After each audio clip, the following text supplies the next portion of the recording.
Nuestro invitado de hoy ha escrito un gran libro sobre las brigadas internacionales. Aquellos voluntarios de la libertad son hoy más que nunca una referencia ética frente a la creciente amenaza del fascismo. Hoy conversamos con Gilles Tremlett.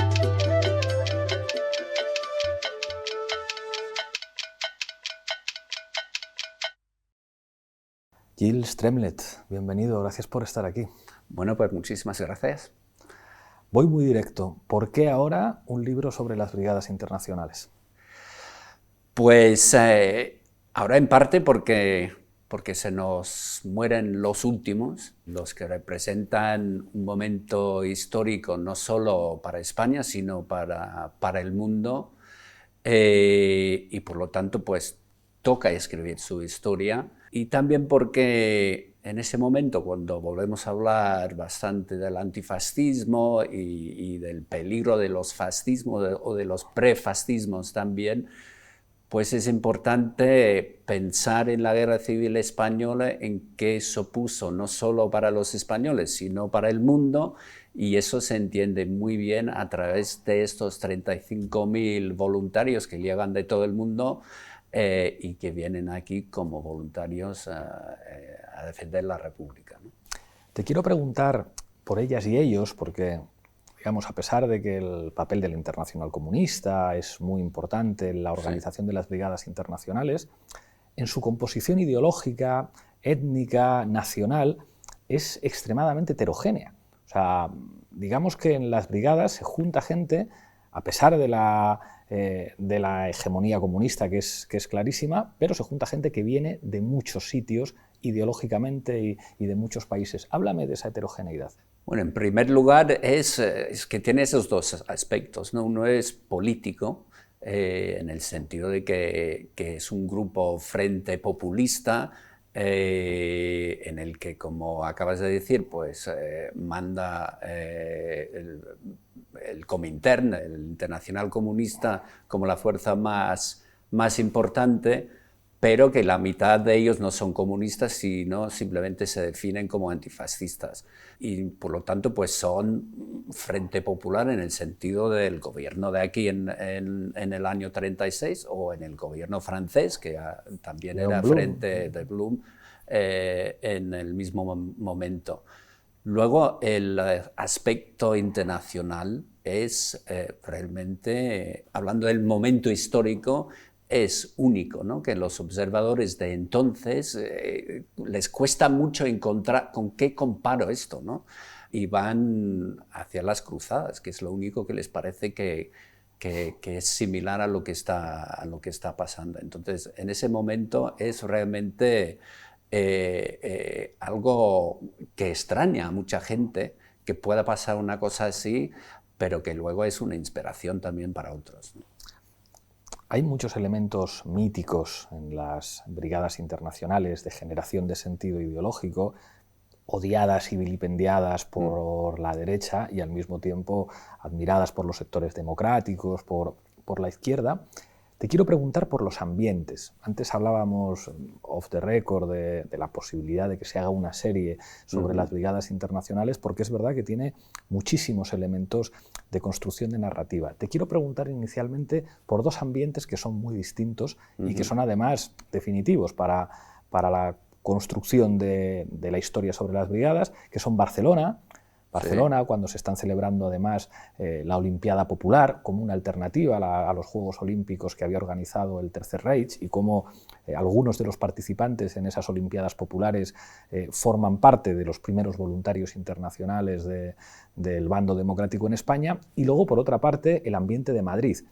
Madrid es la batalla de la ciudad universitaria, Madrid asediada por el fascismo, con un papel militar crucial por parte de las brigadas internacionales.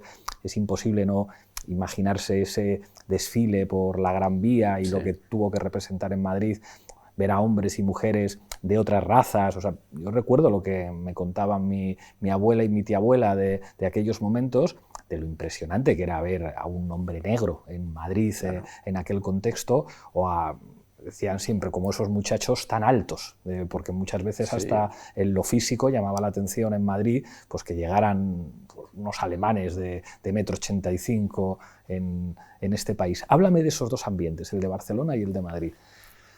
Bueno, yo creo que habría que mirarlos en dos momentos distintos, ¿no? Porque uno es lo que pasa en esa primera semana o esos primeros meses en julio del 36 hacia adelante, y luego el ambiente durante la guerra, que es muy distinto en Madrid, que es primera línea, y Barcelona, que no lo es, ¿no? En los primeros momentos, lo que sí que se nota en Barcelona es que es una ciudad casi revolucionaria, ¿no? Cuesta muy poco sacar a toda la fuerza anarquista, a los sindicatos, a todos a la calle, y todos los observadores, los que están ahí, a los que yo cito mucho, los extranjeros, porque tienen una visión así un poco inocente, digamos, de lo que está pasando, y el día, por ejemplo, el cónsul norteamericano empieza el día mandando una nota a su embajada diciendo, bueno, a París, diciendo, bueno, pues empieza una revolución fascista. Y al terminar el día dice, no, al revés, ahora tenemos una revolución, una contrarrevolución de izquierdas, ¿no? Y en ese sentido Barcelona es una ciudad muy, muy viva, ¿no? Y Madrid es más, bueno, también tiene algo de esto, pero como tiene más funcionario, tiene más gobierno, no tiene, digamos, las mismas pasiones, ¿no? Sin embargo, con el tiempo, y cuando se van acercando las fuerzas nacionales de Franco, ya se ve un Madrid muy endurecido, en el sentido muy resistente. Es el primer sitio donde se para a las fuerzas nacionales, y para un Orwell, por ejemplo, él tiene ganas de estar en Madrid. Él está en Barcelona y dice, no, esto no me gusta, sobre todo con el tiempo que la contrarrevolución se va apagando, la gente vuelve a vestir trajes, y él ve riqueza, y la gente pues que no tiene vergüenza a la hora de mostrar su riqueza, ¿no?, personal. Él dice, pues a mí me gustaría estar en Madrid, me dicen que es muy distinto ahí, y de hecho Orwell pensamos en él como el personaje que hace la gran crítica a la República, al Partido Comunista, y en el fondo a las brigadas también, pero él en ese momento lo que quiere hacer es apuntarse a las brigadas. Él está en el POM, y él cree que lo mejor es estar en las brigadas, porque ahí es donde de verdad se lucha. Esos ambientes son muy interesantes, y cuando llegan los brigadistas, a mí me llama mucho la atención el ambiente de Madrid, porque la gente está convencida de que la ciudad va a caer, que le quedan días. El propio gobierno se traslada a Valencia. Claro, ya se ha marchado. Entonces son muy distintos, y con el tiempo cada vez más, porque no es lo mismo estar 2 años con el enemigo al lado de tu casa que estar en la retaguardia muy lejos, aunque eso sí, luego llegan los bombarderos italianos y hace mucho daño en Barcelona. Te quiero preguntar por la reacción inicial de un personaje muy controvertido, muy complejo, es el presidente del Consejo de Ministros, Largo Caballero, ante la llegada de las brigadas internacionales. Porque por una parte está por ver cómo se relacionan esas unidades, muchos de ellos con una enorme experiencia militar, con el Ejército Popular de la República, que es un ejército en cierta medida descabezado también, sí. Y al mismo tiempo, pues, la lógica preocupación de Largo Caballero por la enorme influencia comunista en las brigadas internacionales. Háblame de cómo es recibido por el gobierno de la República, digamos, ese ejemplo de solidaridad, que es enormemente útil también en términos de propaganda y en términos militares para la República, pero donde en este caso los socialistas desconfían del peso comunista en las brigadas. Sí. No, yo en el libro describo el momento, el encuentro entre Largo Caballero y Martí, los demás que van a formar las brigadas, que son todos de la Comintern, ¿no? y se nota una frialdad tremenda de parte de Largo Caballero, que les da 3 o 4 minutos y ni se sientan y, ¿sabes? Es como, os voy a despachar muy rápido para que sepáis que eso no me gusta, pero lo vamos a hacer. Y la pregunta de fondo es por qué entonces lo va a hacer, ¿no? Y lo va a hacer porque necesita la Unión Soviética, necesita el apoyo de esas personas y además porque el Partido Comunista en ese momento es el que está poniendo más empeño en organizar un ejército útil y disciplinado. y disciplinado y no un caos, que es lo que había dejado lo que era el ejército republicano con las milicias, etc. Así que el Largo Caballero no quería simplemente por factores políticos, y yo creo que noto un poco de españolismo encerrado, ¿sabes? Que no quiere que vengan extranjeros, sin más. Pero bueno, luego con el tiempo se ve, siempre hay críticas, se nota que siempre en Valencia, donde está el gobierno, pues siempre hay voces diciendo no, las brigadas no no luchan bien o simplemente dan demasiado poder dentro del ejército al Partido Comunista. Eso está siempre presente.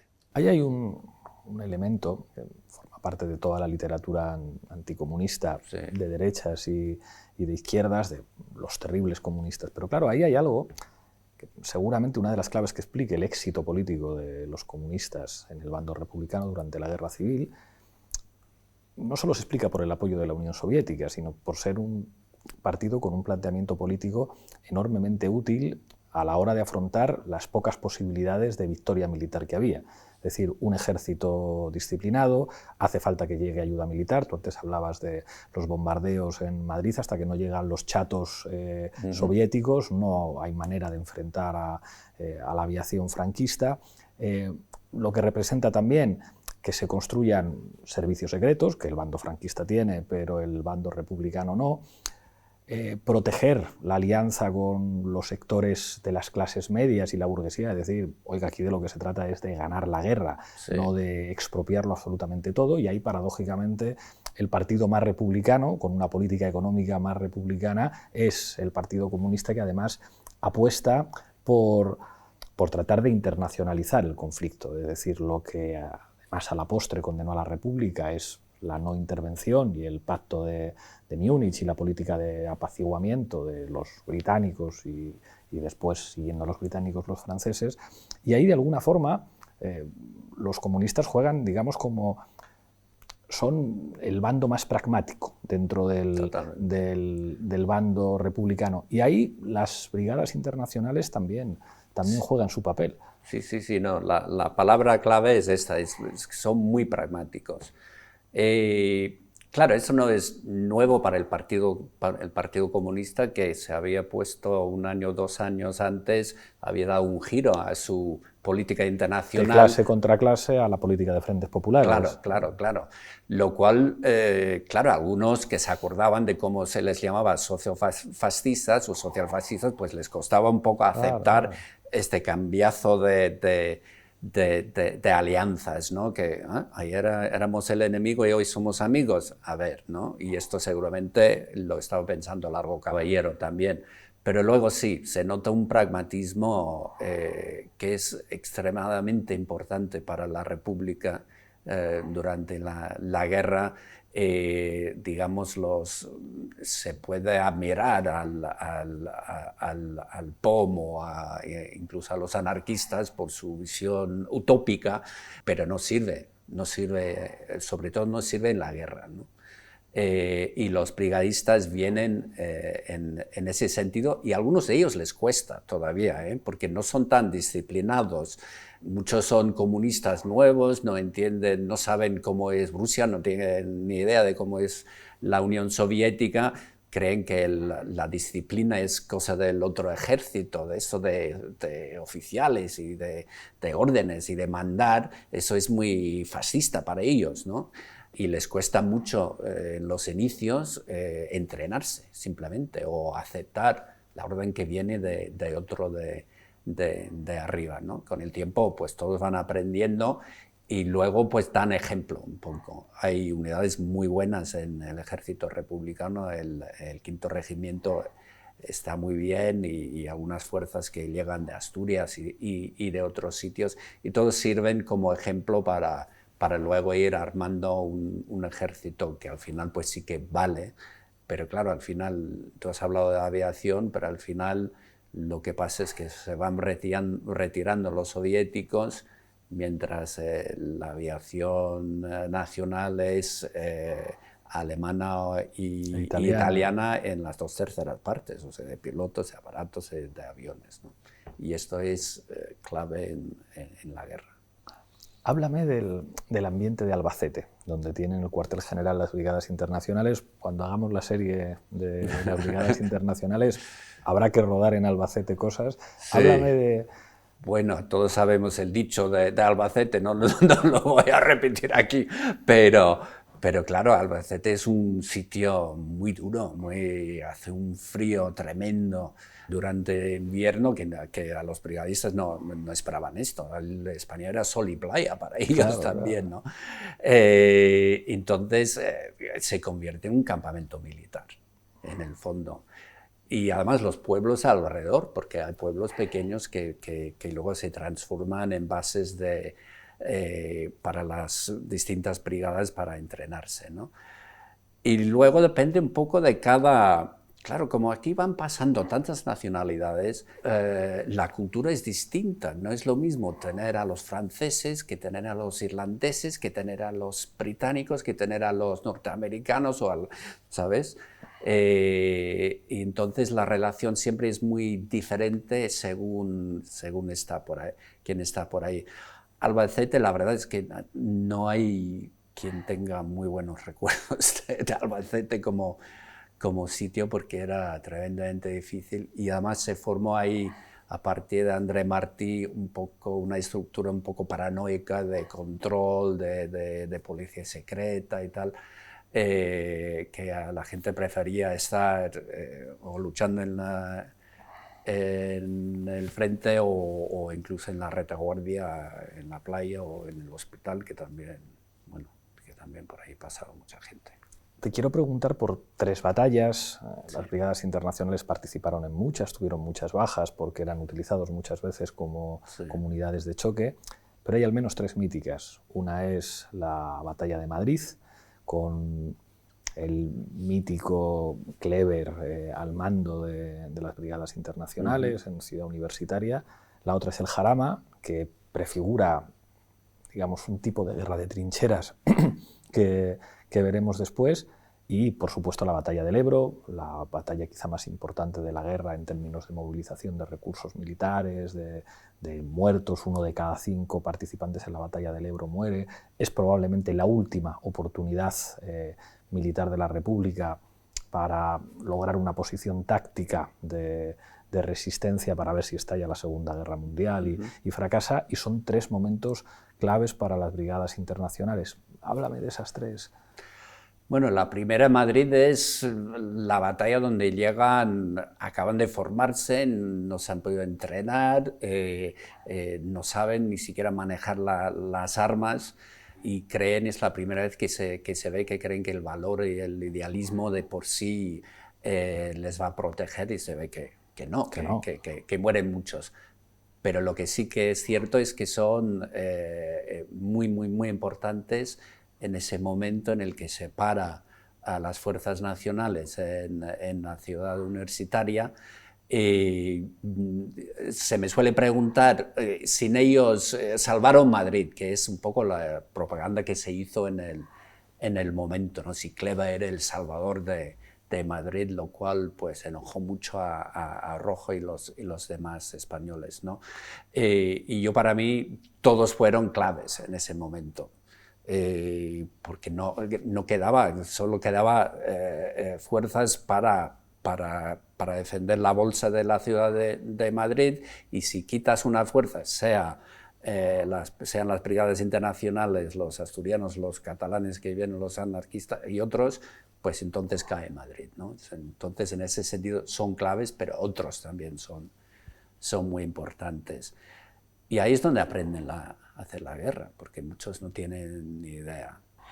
En Jarama lo que se ve es una fuerza ya más organizada, más capaz, y que también hace una labor súper importante, que es parar el avance franquista que empieza a llegar a la carretera de Valencia y corta las comunicaciones entre Valencia y Madrid y entre gobierno y capital.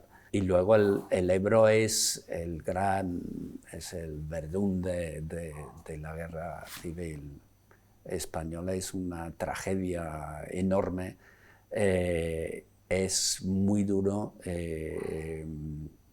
Franco insiste mucho en que lo que quiere hacer es machacar, aniquilar, y los brigadistas lo cuentan, y yo creo que los españoles que están ahí todos saben que es un acto de resistencia, saben que no están intentando ganar una batalla, sino hacer una resistencia como los rusos contra Napoleón en el siglo XIX o luego en la Segunda Guerra Mundial, de desgaste del otro, que se va lanzando vez tras vez y a ver si se queda sin fuerzas, ¿no? Y no es así, muere mucha gente en ambos bandos, y es un momento muy épico y muy trágico para los brigadistas, porque ese es el momento en el que les sacan de la guerra, ¿no? Y hay un momento en el que todos saben, menos los que están en la primera línea, que al día siguiente les van a sacar. Y hay gente que muere en esas últimas horas, ¿no? Y eso es muy, muy trágico cuando piensas, bueno, pues si les quitan un día antes. Aquí cuento un caso de una pareja de británicos que ella es enfermera, él está en primera línea, han estado toda la guerra ahí, y ella está esperando a ver si sale o no sale. En el último momento de la última batalla muere. Y ella, que es tan convencida de lo que estaban haciendo, luego dice, no, eso es lo que él hubiera querido, ¿sabes? Murió defendiendo lo que él pensaba que tenía que hacer, y que por lo tanto pues era una muerte limpia y pura, ¿no? Claro, llegar a estos extremos de esa pasión es muy llamativa, ¿no? Y resume un poco el impacto que tiene España sobre los propios brigadistas, ¿no? Porque para ellos en muchos casos es el mayor hito de sus vidas, ¿no? Nunca olvidan lo que pasó aquí. Se ha hablado de la Guerra Civil Española como una guerra romántica, o quizá como la gran guerra romántica del siglo XX, sí, digamos, con una carga emocional e ideológica que probablemente otros conflictos no tengan, y eso se expresa en su dimensión internacional, yo creo. O sea, como cuando yo he viajado me he encontrado, cuando estuve en México, cuando estuve en Glasgow, me he encontrado referencias sentimentales mucho más intensas de la Guerra Civil Española, y en el caso de Glasgow, del papel de las brigadas, sí, que en España, donde la operación política de ocultamiento, digamos, como de tapar el significado ideológico del conflicto, ha sido sistemático y muy duro. Hay que irse fuera para entender lo que eso significa. Te quiero preguntar por el peso emocional de esas narrativas. O sea, cómo la Guerra Civil Española, contada por los brigadistas, por sus familiares, por sus amigos, se convierte en una referencia ideológica que no ha perdido presente. O sea, a mí me sorprendió cuando viví en Glasgow, pues saber que allí había un monumento, o verme tomándome una pinta en un bar, y que alguien pues, se diera cuenta de que era español, y cantar canciones de la Guerra Civil con la guitarra, algo más difícil de que te ocurra aquí según en qué sitios, y que esto pues, en el año 2004 me ocurriera en Glasgow, era enormemente emocionante. Sí, no, es más probable que veas una camiseta de las Brigadas Internacionales en Glasgow que en Madrid, desde luego. Claro, para los españoles, y se entiende perfectamente, la guerra civil es esto, es una guerra civil, es fratricida, y eso tiene una carga emocional tremendamente fuerte, ¿no? pero para el resto del mundo la guerra civil española es digamos, la antesala o la primera batalla de la Segunda Guerra Mundial, ¿no? Entonces, y se entiende así. Entonces, los que se dieron cuenta de que había que venir a España a luchar contra el fascismo, se adelantaron un poco a los acontecimientos, en el sentido de que se dieron cuenta antes que los demás que habría que volver a hacer la guerra. Y digo volver a hacer la guerra porque Europa, sobre todo, estaba tremendamente traumatizado todavía por la Primera Guerra Mundial y no se quería volver a aquello, ¿no? Y en las brigadas hay gente, hay alemanes y franceses que se acuerdan de cómo se enfrentaban en la Primera Guerra Mundial, ¿no? Porque tienen edad para haber estado. Entonces, cuesta mucho dar ese paso a decidir, vale, pues el fascismo habrá que luchar contra ella, ¿no? Con las armas. Y esto se ve en la política de no intervención muy vergonzosa del Reino Unido, de Francia y de los demás de Estados Unidos, de las demás democracias en contra la guerra civil española. Pero el haberse dado cuenta antes les convierte como prehéroes de una épica que termina en el año 45, ¿no? Y además, como la gran mayoría de ellos, pensamos en ellos como poetas y artistas y tal, no, el 95% son de clase obrera, pues esa épica tiene una dimensión de clase y política muy importante, y por lo tanto, pues sí, se convierten en héroes duraderos, porque además hay una pureza, una limpieza, digamos, en ir de voluntaria a otro sitio a defender otro país y otra cultura que no tienes cuando la decisión es, bueno, voy a defender lo mío, ¿no? Que es lo que pasa en la Segunda Guerra Mundial. No. En España lo que van es a defender lo de otros. Aunque están pensando, bueno, a defender lo de otros estamos defendiendo a todos, y eso lo dicen continuamente. No, aquí estoy luchando no solo para defender España, sino a Londres o incluso a Jerusalén, lo dice un palestino, ¿no? Pero es mucho más épico ir como voluntario a defender otro país. Y en el Reino Unido, por ejemplo, pues todos pensamos en el poeta Lord Byron, que fue el romántico, porque fue a luchar en Grecia. Y este romanticismo sí existe. Yo digo que no hay guerra romántica, no existe tal como tal. Yo he estado en la guerra y yo sé exactamente lo que es, pero sí hay épica y sí hay ejemplo, ¿no? En algunos momentos. Te quiero preguntar lo comentábamos antes, los judíos en las brigadas internacionales. Mi abuelo, un hombre muy de izquierdas, que era uno de los hombres de Indalecio Prieto durante la Guerra Civil, le condenaron a muerte, murió en el año 86 siendo muy socialista, pero tenía una posición en lo que se refiere al conflicto árabe-israelí muy reaccionaria, y esto era por lo siguiente, porque decía: todos los judíos que vi en nuestra guerra estaban combatiendo con nosotros, y casi todos los árabes que vi, se refería sobre todo a las unidades marroquíes, a las unidades indígenas, estaban en el bando de Franco. La posición es impresentable, aunque se comprenda en lo emocional en ese contexto. Pero claro, a él, digamos, su sentimiento de lealtad por la cantidad de judíos de tantos países que habían combatido en las brigadas internacionales, y hay una presencia de judíos enorme. En el libro citas una carta de un brigadista judío belga que escribe a su madre, que es hermosísima. Sí, la carta es de Piet Ackerman, ¿no?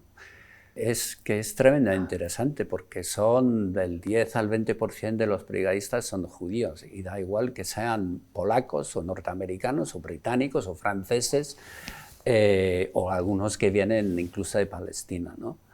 ¿Qué es lo que vemos ahí? Pues yo creo que la carta esta de Piet Ackerman, quien muere en Algora, lo explica muy bien, que es esta conciencia que él toma del pueblo judío como un pueblo tremendamente reprimido, en ese momento que sufre mucho, sobre todo cuando ya está Hitler en el poder y ya se ve el antisemitismo brutal del fascismo, del nazismo, y se dan cuenta de que sobrelapan un poco su condición de judío para los que tienen ideología de izquierdas o muy de izquierdas, pues la situación de clase, ¿no? Entonces ven que ahí se casan dos cosas, ¿no? Y en esa carta Piet Ackerman intenta explicar a su madre, que sabe que no le va a gustar el que haya venido a España, porque ella es judía ortodoxa, muy conservadora, y lo intenta explicar de esa manera, diciendo, mira, no, somos judíos, tú y yo, tú me vas a entender, porque tú sabes lo que es esto, ¿no? Le pide disculpas porque sabe que va a sufrir, y de hecho sufre mucho porque él muere y su hermano también, que está en España de voluntario, muere, ¿no? Y luego es muy interesante en la historia de Israel también, porque en primer lugar, en ese momento había una guerra entre judíos y árabes en Palestina. Entonces los que venían aquí, sobre todo los que venían directamente de Palestina, se les veía mal, porque tenían que haber estado ahí defendiendo lo suyo, ¿no? Pero luego eso topa con la narrativa de que ya falsa, ¿no? Pero de que los judíos no hicieron nada para resistir el fascismo y el holocausto, ¿no? Y con Hannah Arendt ya empieza a surgir este debate y la gente encuentra en el ejemplo de los brigadistas judíos, y yo creo que con razón, una narrativa de resistencia judía que viene muy anterior al Holocausto y que es un ejemplo de resistencia a lo que venía después. Y de hecho ya costó mucho, pero cuando vino el presidente Herzog, no recuerdo en qué año, pues ya se inauguró un monumento a los brigadistas judíos en Barcelona, muy bonito. Se recomienda la visita. Y se integró en el discurso, en la narrativa nacional de Israel, que ya de por sí pues ya se puede discutir la parte final. Pero yo recuerdo de joven, todos mirábamos Israel y el tema de los kibbutz como el ejemplo perfecto del socialismo, de los colectivos y tal. Y este giro que ha venido con el tiempo, pues nos deja en otro lugar y ya cuesta mucho más encajar esos inicios con algunas de las cosas que vemos ahora, ¿no? Te quiero preguntar por las mujeres en las brigadas, porque siempre la condición de la mujer implica niveles de dificultad, además rara vez contados y siempre ocultos, lo que implica que a las mujeres finalmente no se les permita participar en las unidades militares, violaciones silenciadas, niveles de sacrificio mucho mayores que los hombres, y de esto también hablas en el libro. Sí. Claro, estamos en un momento en el que las utopías de izquierdas ahora abarcan a las mujeres y abarcan a la igualdad racial, que también es muy importante en las brigadas, pero lo que vemos es que esto en la práctica no es así, ¿no? Claro, la imagen que tenemos y que se difundió mucho en el inicio de la Guerra Civil Española fue de las milicianas. Hay fotos fantásticas de ellas, ¿no? Pero desaparecen bastante rápidos, ¿no? La República no les quiere en primera línea, y las brigadas que llegan 4 meses después, pues tampoco. Y cuando llegan, pues ya, es que hay mujeres voluntarias, hay muchas, hay 700, 800, ¿no? Pero van de enfermeras o tienen trabajos de oficina, muy pocas, si son médicas o doctoras o enfermeras, pues a lo mejor se acercan a la primera línea. Hay una norteamericana muy conocida, Evelyn Hutchins, que es conductora de ambulancias, que sí, ella sí que llega, ¿no? Pero por lo demás, y sobre todo para mí, la fuente de todo esto es André Martí, que es muy casposo en ese sentido, es muy misógino. Él desconfía por completo de las mujeres, todos son espías en potencia, o putas directamente. Él utiliza ese lenguaje muy, muy crudo, ¿no? Y por lo tanto, pues tienen que hacer un papel muy secundario. Lo bueno desde la perspectiva del historiador es que luego ellas cuentan muchas cosas en sus recuerdos, en sus memorias, de una manera mucho más fresca que los hombres, que están un poco más condicionados por su condición de militar, y muchas veces pues es mejor fiarse de la mujer observadora que el hombre participante en los hechos. Tú eres británico y si hay un país país de países, donde la experiencia de las brigadas internacionales y de la guerra civil española en general ha tenido un eco intelectual y social enorme, es allí, es en el Reino Unido. Muchas veces de una manera conflictiva. Yo recuerdo este abuelo del que te hablaba, que también se cabreaba mucho con el libro de Orwell, pero no solamente por por esa manera en la que explica la guerra civil dentro de la guerra civil, sino por lo que él detectaba como una suerte de orientalismo. O sea, le molestaba mucho estas cosas de Orwell de qué buena persona son los españoles. Un policía español, aunque sea del servicio secreto, no le dice a una señora que se levante del colchón para ver si hay escondidas armas dentro. Un español, si le queda un cigarro, te lo da. Pero claro, los trenes nunca llegan a su hora, las escopetas no disparan. Algo de eso ha habido también en la manera de ver a los mediterráneos del sur como buenos salvajes. Y luego también me interesa mucho la suerte de brigadistas ilustres, que algunos serán figuras determinantes en Reino Unido, y el choque con los irlandeses, que de hecho se agrupan en brigadas diferentes. Los irlandeses van con los estadounidenses, mientras que los británicos van por otro lado, y tienen sus conflictos dentro de Sí. España. Y luego también habrá el caso de los irlandeses, que combaten en los dos bandos. Los nacionalistas de Valera, que como son católicos están con los franquistas, y algunos del IRA, que están en el bando republicano. Sí, sí, lo del IRA es un lío tremendo, ¿no? Cuesta un poco entender lo que está pasando entre ellos. Incluso Brian, que es el gran figura dentro de las brigadas de los irlandeses, un ex del IRA, luego acaba en Alemania, sí, Frank Ryan, colaborando, ¿no?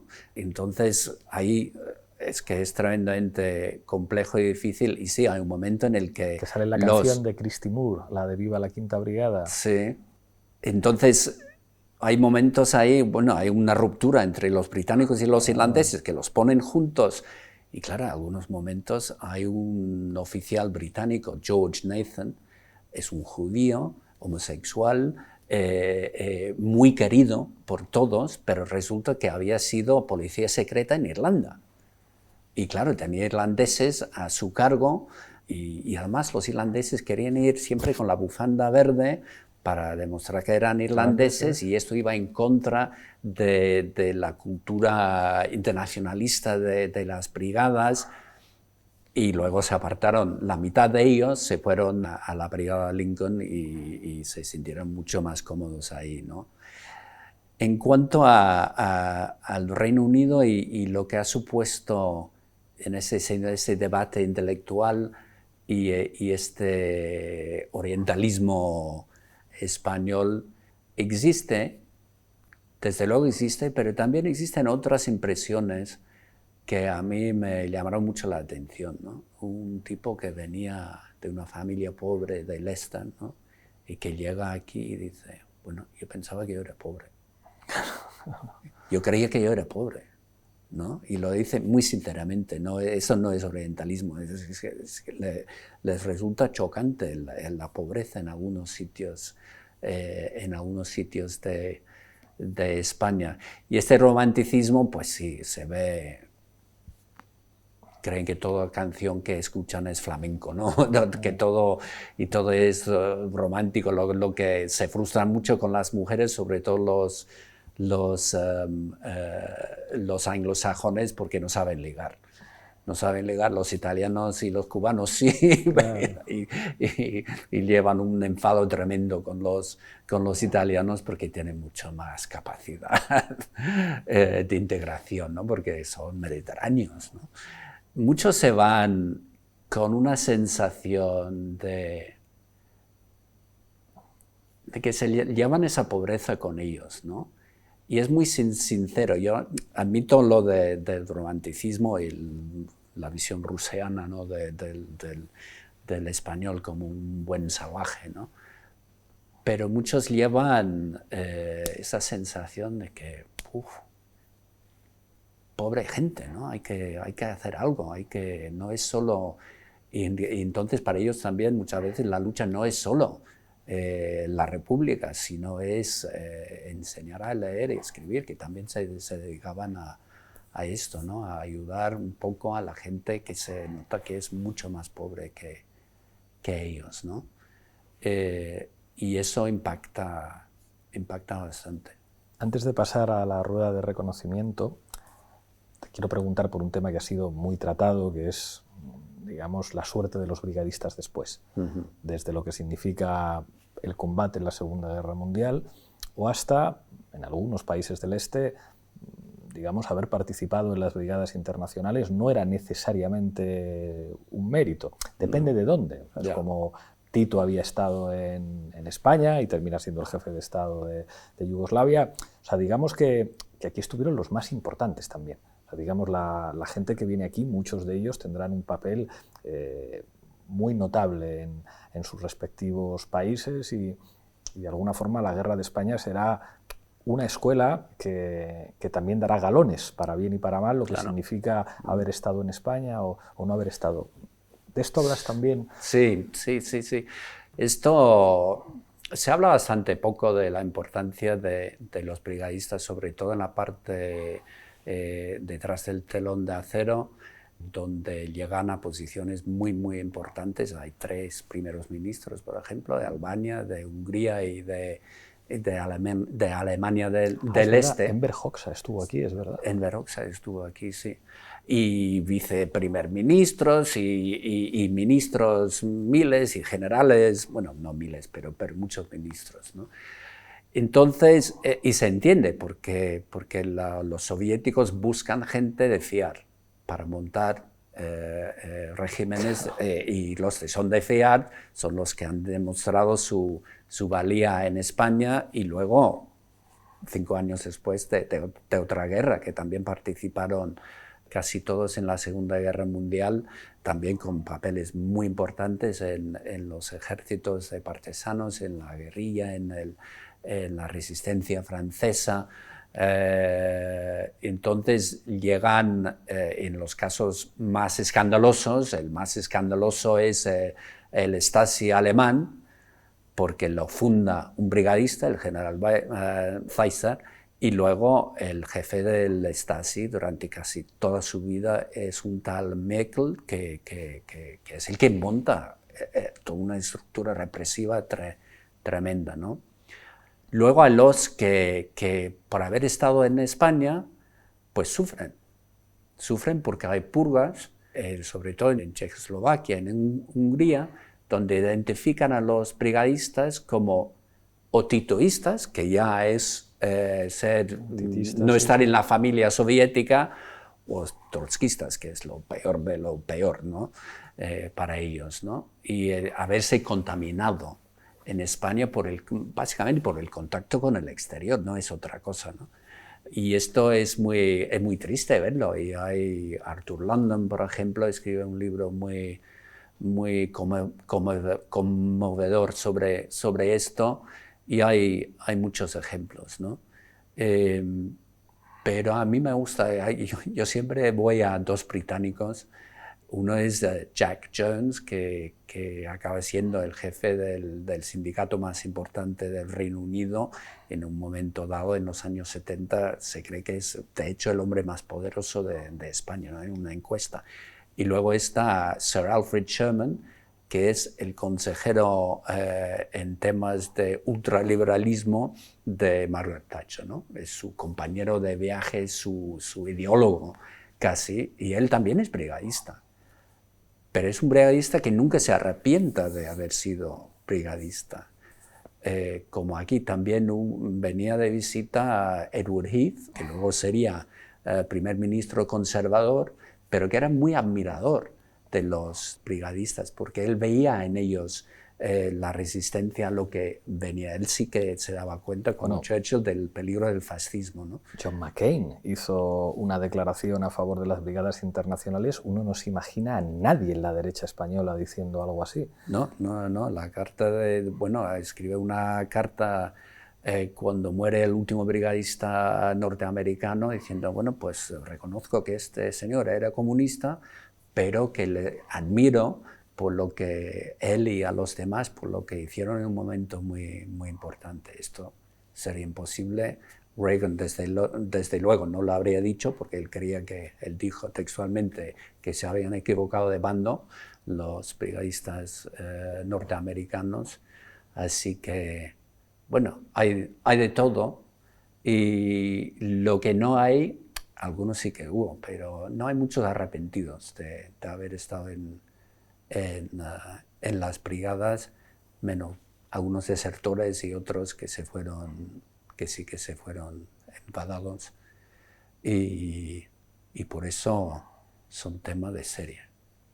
De eso tenemos que hablar también. A ver cuándo se hace la gran serie televisiva sobre las brigadas, que esperemos que sea David Simon el que... Hay que presionarle. El que se ponga a ello, está muy interesado, y habrá que encontrar la manera de hacerlo. Estamos en ello, sí. Estamos en ello. Voy con la rueda de reconocimiento, presento unos nombres propios sí. Y en unas poquitas frases los defines o los calificas en relación con las brigadas. Vale. Juan Negrín.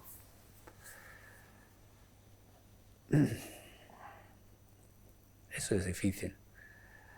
Bueno, Negrín les apoya claramente, pero tiene que tomar una decisión muy difícil al final de cuándo sacarlas o no sacarlas. Y se decide sacarlas porque ya eran pocos. Así que amigo y defensor.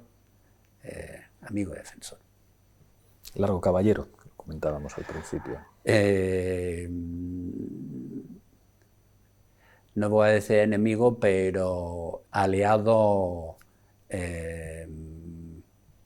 desconfiante. Palmiro Togliatti, que le llamaban Ercoli, su nombre de guerra aquí. Sí, ya. Bueno, Togliatti, como todos los italianos comunistas, está luchando para Italia en España. Oliver Law. El primer oficial negro que manda sobre tropas blancas norteamericanas en la historia. Cuando conocí a Obama, que fue un minuto de conversación, le llevaba un libro sobre Oliver Law, que el embajador trató de evitar que se lo diera, pero me lo monté. Por lo menos se lo expliqué, se lo tuve que dar al embajador, pero le dije, le he traído un libro sobre no sé qué, y lo conocía perfectamente. Sí. Conocía perfectamente la Brigada Lincoln y eso me sorprendió, porque estoy convencido que muchos dirigentes políticos españoles no tendrían la menor idea, pero Obama sabía perfectamente quién era, conocía perfectamente a la brigada. Es verdad que es de Chicago, que no es ser de cualquier sitio, pero me llamó... Y muy leído también. Claro. Muy leído y muy culto. Recuerdo incluso que se quiso regalarle una foto de un brigadista que se creía que era norteamericano. Es una foto muy, muy bonita, pero que al final nos pusimos unos cuantos a ver quién era y decidimos que era cubano, que no era norte, no, estaba en la brigada Lincoln porque había muchos cubanos ahí. Pero era cubano. Pero sí, me creo mucho que Obama habría leído sobre las brigadas. Ya solamente me queda el cuestionario. ¿Qué película, todavía no hemos hecho la serie que hay que hacer, pero qué película recomendarías ver? Digamos, para alguien que vaya a leer tu libro o que lo quiera leer. Uf. Es que a mí no me gustan la mayoría de las películas. Yo casi les remitiría a ver una serie de no ficción documental sobre la Guerra Civil Española que se hizo ya en los años 80 en el Reino Unido, que son 6 o 8 capítulos que está, ¿Cómo se llama? Que está muy bien, la Guerra Civil Española. Yo tengo la colección en CD y está muy bien porque habla con muchos supervivientes y lo hace de una manera muy... Claro, ya hay gente de ambos bandos ya dispuestos a hablar. Y es muy interesante. Hay una, que seguro que la has visto, creo que es de Jaime Camino, que se llama Memoria de la Guerra, que está hecha en los años 70, o sea, yo creo que acaba de morir Franco y aparecen muchos, aparece Gil Robles, aparece el campesino, aparece Lister, todavía aparece, no sé si aparece Abad de Santillán, no estoy confundiendo que Abad de Santillán aparece en otra, digamos como muchos protagonistas vivos todavía y algunos muy viejitos. No, yo creo que ahí también hay un trabajo por hacer, que es un trabajo de archivo visual, de todas las televisiones, incluso del este de Europa, donde tenían mucho interés por España, porque los brigadistas formaban sus grupos culturales, asociaciones, y tenían cierto poder cultural, ¿no? Y investigar las brigadas es tremendamente difícil por eso, ¿no? Yo he estado en archivos en Varsovia, por ejemplo, y está todo muy repartido y de manera muy desigual, ¿no? Pero tiene que haber un fondo de imágenes, de entrevistas y de cosas muy amplio que se puede ir reuniendo y luego se podría hacer una versión como el libro, pero una versión del libro ya yo creo que para la televisión que sería muy interesante. Lo único difícil ahí es que, claro, el lenguaje televisivo es distinto en cada país. Entonces, cómo lo mezclas, cómo haces una narrativa que funcione, cómoda, que funciona. Que sea orgánica. Y ya por último, ¿cuál es la canción de las brigadas internacionales que a ti te emociona más, para terminar? Pues casi son las que no conozco los nombres porque son las que cantan los alemanes. Yo recuerdo una vez en Stanford, en California, me puse a hablar con un alemán de las brigadas y de esto que yo tenía muchos momentos así, hablando de las brigadas y de repente una persona me empieza a contar de su abuelo, de su tío abuelo, de su... Y en este caso, un alemán que simplemente se puso de pie y empezó a cantar. Y hay discos enteros de canciones alemanes. Y a mí me gusta el alemán como idioma para cantar. Tiene mucha Los alemanes chicha, ¿no? son muy de cantar, además, con unas cervezas. Sí, ya. Así que no sabré decirte el nombre. Pero una alemana. Ahí está una en alemán. Acabaremos con eso. Pues ya solamente me queda regalarte esta taza y pedirte que mirando a esa cámara brindes por lo que quieras. Bueno, aquí estamos con Guernica, así que por mis amigos de Guernica Gurutu, creo que se llaman, los pacifistas, el grupo pacifista de estudios de la paz en Guernica, y que no se repita lo que pasó aquí, lo que pasa en muchos sitios, que las guerras suelen parecer románticas, pero son muy malas. Muchísimas gracias.